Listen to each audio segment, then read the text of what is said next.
Bom dia, boa tarde, boa noite, sejam bem-vindos a mais um vídeo aqui no canal. Eu me chamo Abner e nesse vídeo eu estarei continuando a leitura da Bíblia. Hoje é o capítulo 1 da Carta aos Hebreus. Então, bora lá, né? Deus fala por intermédio de seu Filho. Muitas vezes e de muitos modos, Deus falou outrora aos nossos pais, pelos profetas.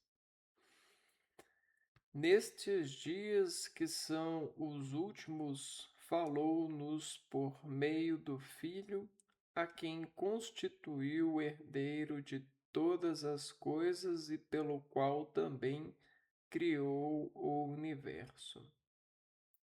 Ele é o resplendor da glória do Pai, a expressão do seu ser.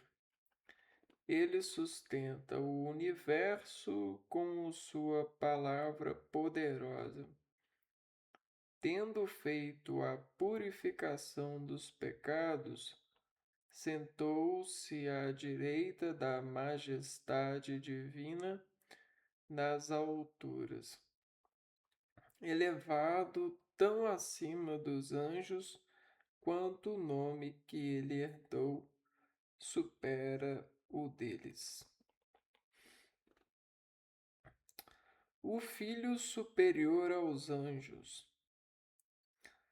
De fato, a qual dos anjos Deus disse alguma vez: Tu és o meu filho, eu hoje te gerei? Ou ainda, eu serei para ele um pai e ele será para mim um filho? E novamente, ao introduzir o primogênito no mundo, Deus diz: Todos os anjos devem adorá-lo. E a respeito dos anjos, diz ainda: Ele torna seus anjos como ventos, e seus ministros como chamas de fogo. Mas a respeito do Filho, ele diz: O teu trono, ó Deus, permanece eternamente, e o cetro da retidão é o cetro do teu reino. Amaste a justiça e odiaste a iniquidade. Por isso, Deus, o teu Deus, te ungiu com o óleo da alegria. De preferência a teus companheiros. E ainda, tu, Senhor, no início colocaste os fundamentos da terra, e os céus são a obra de tuas mãos. Eles parecerão, mas tu permaneces. Envelhecerão todos como uma veste, e como um manto os dobrarás. Como uma veste serão trocados, mas tu permaneces o mesmo, e teus anos jamais terminarão. E a qual dos anjos disse alguma vez: Senta-te à minha direita, até que eu ponha teus inimigos como apoio sobre os teus pés?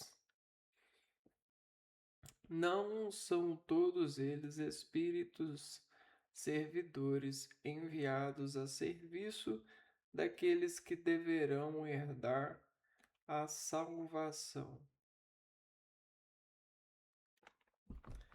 Tá ok. Vamos entender isso aqui então. Deus fala por intermédio de seu filho. O seu filho permanece em Deus pela herança a qual Deus criou na transformação de suas relações com a matéria. Conhecendo a Deus, nessa transformação de Deus, há uma inscrição a qual somente o seu filho pode herdar. E seu filho o herda a partir da sua relação. Então, o propósito de viver é herdar o relacionamento que o Criador deixou como acessível para nós. E somente a nós é possível obter, porque aquele que nos criou conhece muito mais de nós do que nós mesmos, pois ele, ao esperar-nos, ao criar-nos, ele remediava essa atenção de saber quem nós seríamos quando passássemos por aquilo que ele desenvolveu passagem, pois só passamos nas passagens porque Deus criou-as. E como nós somos superiores dentro dessa interpretação? Ora, os anjos representam a ação de Deus mais pura, segundo a sua vontade. Então, o Criador, quando ele coloca os anjos para atuarem, representa-se a é, a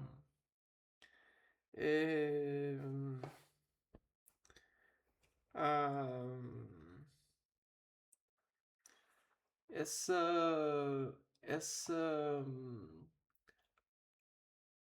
vamos dizer, esse arrecadamento de seu filho, uma vez que tudo que Deus cria é para o seu filho e nós todos somos o seu filho, né? Ou procuramos ser, tudo que é criado é para nós. De alguma forma, é para o Filho de Deus. Quando procuramos seguir os passos de Jesus, procuramos a salvação eterna na figura da qual inteligentemente nós aceitamos perante a submissão desse estado de coisa até a vinda de Deus, sendo assim a nossa morte para a eternidade. Então, o que acontece? Nós possuímos nomes, identidades, nós possuímos famílias que fazem a manutenção nessa identidade.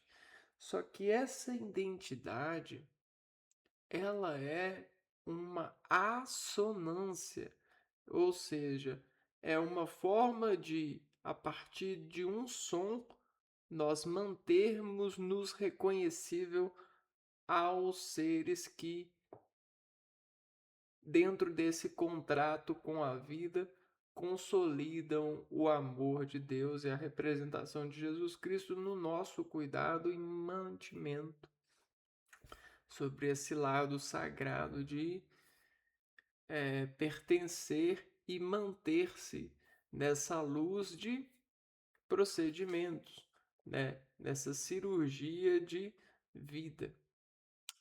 Até porque a gente não conhece o futuro, mas Deus sim.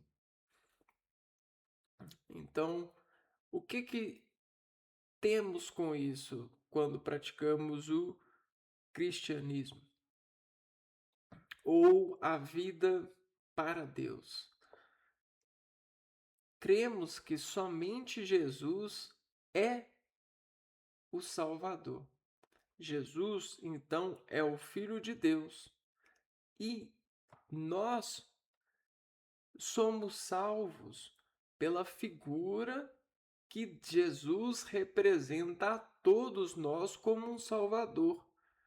Só que tudo que ele nos ensinou é praticado a partir do processo de associação do ser com os conselhos de ser, a partir das famílias e das suas obras.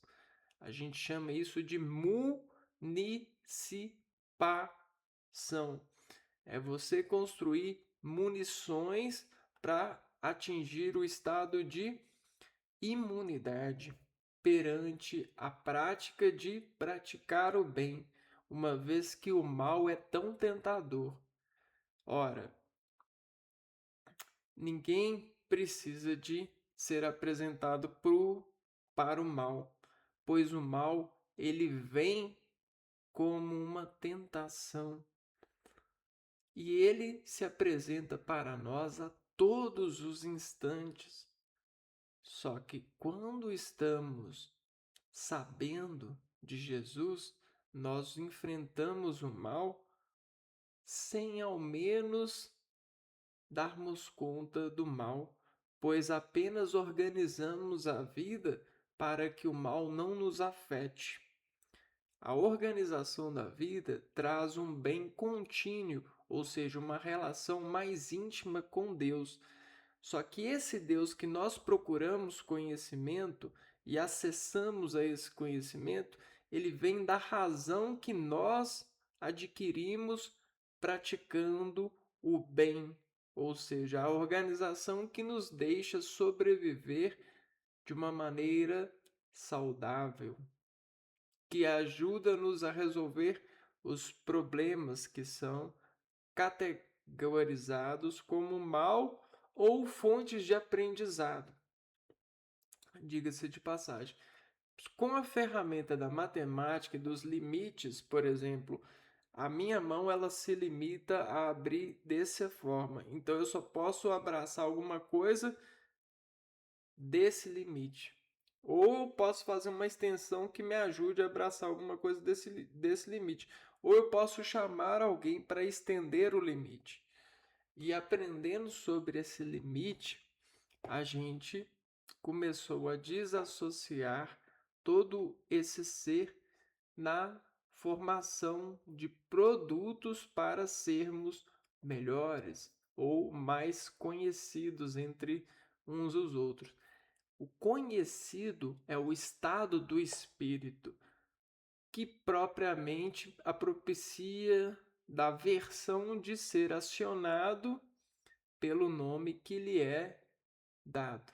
O nome ele tem interferência fisiologicamente a partir da chama que acende o elo cognitivo das letras em função acionante, assessorial.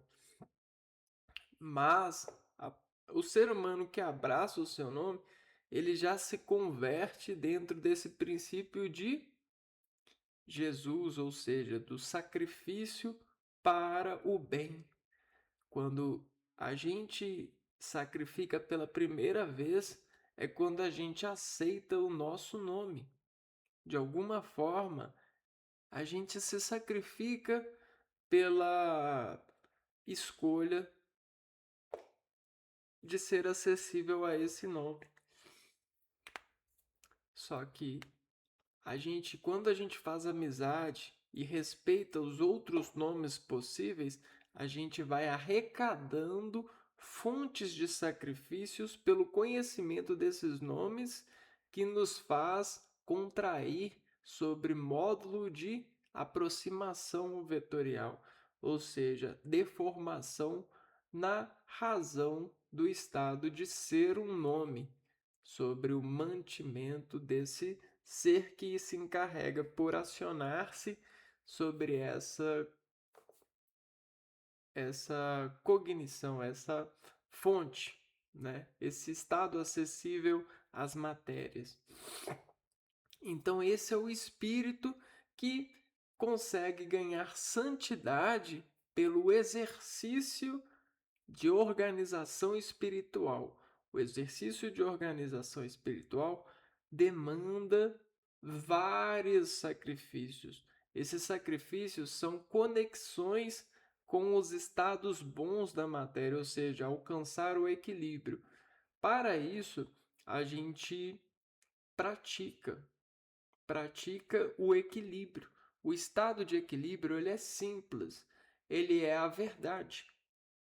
Pois quando você está em desequilíbrio, esse desequilíbrio está programado para acionar você, ou seja, gerar um questionamento para você.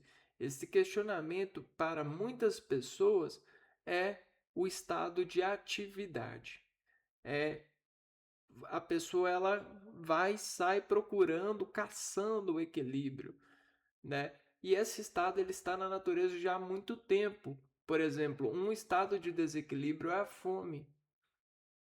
Só que hoje, muitas pessoas, sem sentir fome, elas entram num estado de desequilíbrio e para sair desse estado de desequilíbrio, elas utilizam comida sem estar com fome. Isso não é uma organização, isso não é um estado de bem. Então, o conhecimento, ele ajuda a se manter no estado do bem. E o conhecimento, ele está na Bíblia, né? A Bíblia, ela é um livro. Logo, o conhecimento está nos livros. Só que a Bíblia é um livro que tem um peso de função sagrada. Ou seja, é um termômetro para as pessoas verem o quanto elas estão para o exercício desse exercício sagrado na nossa sociedade. Só que existem vários livros com vários conhecimentos e mesmo eles não estando sobre o exercício sagrado da religião, eles pesam sim para a sua relação com o bem de estar no mundo.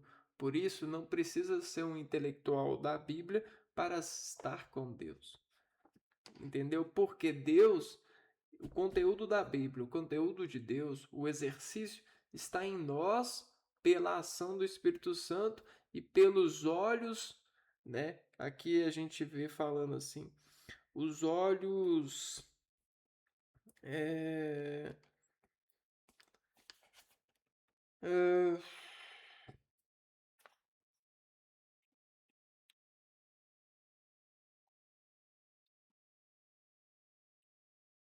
hum, onde que está? Hum,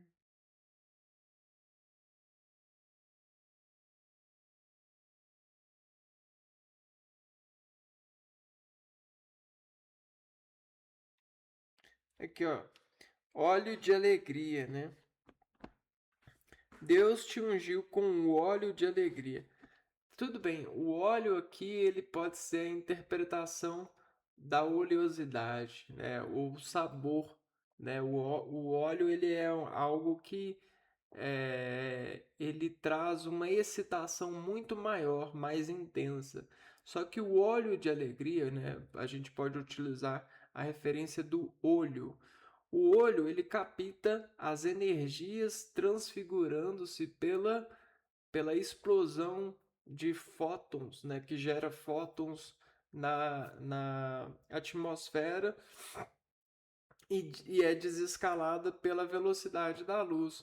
sobre o plano que empurra, né? Esse estado é ele traz excitações veiculadas aos olhos, né? Os olhos eles são fontes de alegrias e eles permitem com que o ser humano é,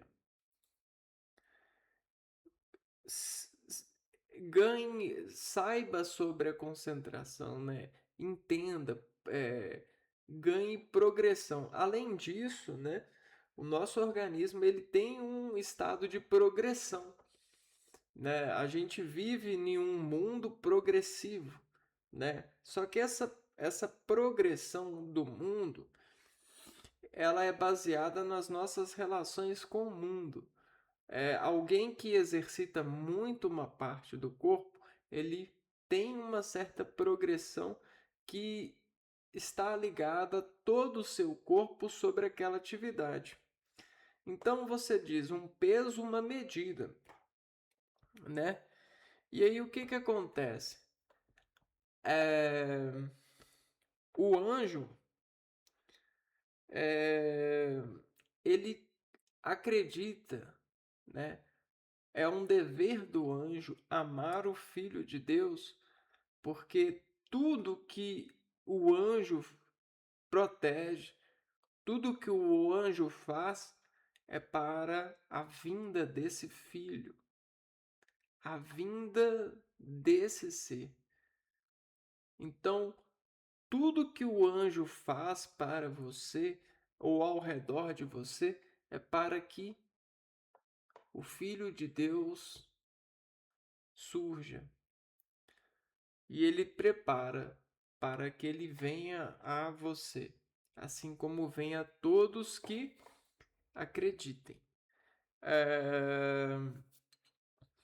Porque não há poder significante se não há Jesus, né? Não há, é... não há função sem Jesus, né? Tudo funciona porque a gente tem essa referência, entendeu? A referência de Jesus, ela é para funcionar tudo para todos de uma certa forma igual, onde a gente assume que existe um caminho, uma verdade, uma vida e que todos poderão ser salvos na figura de Jesus Cristo. Pois para Jesus Cristo não existe é, não existe problema, sabe? Problema no sentido de é, incapacidade de resolver, né? É, Jesus ele consegue compreender tudo e se abster de tudo ao mesmo tempo, porque Jesus, na pessoa de Jesus, nós somos tudo, pois tudo se classifica a Jesus. Jesus é o superior em tudo. Ele é o melhor médico, o melhor advogado, o melhor juiz, o melhor tudo. Porque tudo é assaltante, o melhor, porque tudo que existe é um emprego angelical, diga-se de passagem, para de um verbo a gente trazer a salvação e a gente sempre ter o Jesus em sua volta à vida. A re, re, o renascimento do Filho de Deus. Ele só é permitido por essa referência. Sem essa referência, não dá para acreditar no renascimento, né? E nos milagres. Então, é disso que se trata o primeiro capítulo de Hebreus, de certa forma, e ele te mostra isso pela herança, né? Ele fala assim, ó, a herança, a preparação, a supervisão da leitura que você pode encontrar, o filho do homem pode encontrar quando passar por essas sessões, por esses obstáculos. Então é exatamente isso, ok? Eu vou ficando por aqui, a gente se vê no próximo vídeo então. Um abraço para vocês e fui!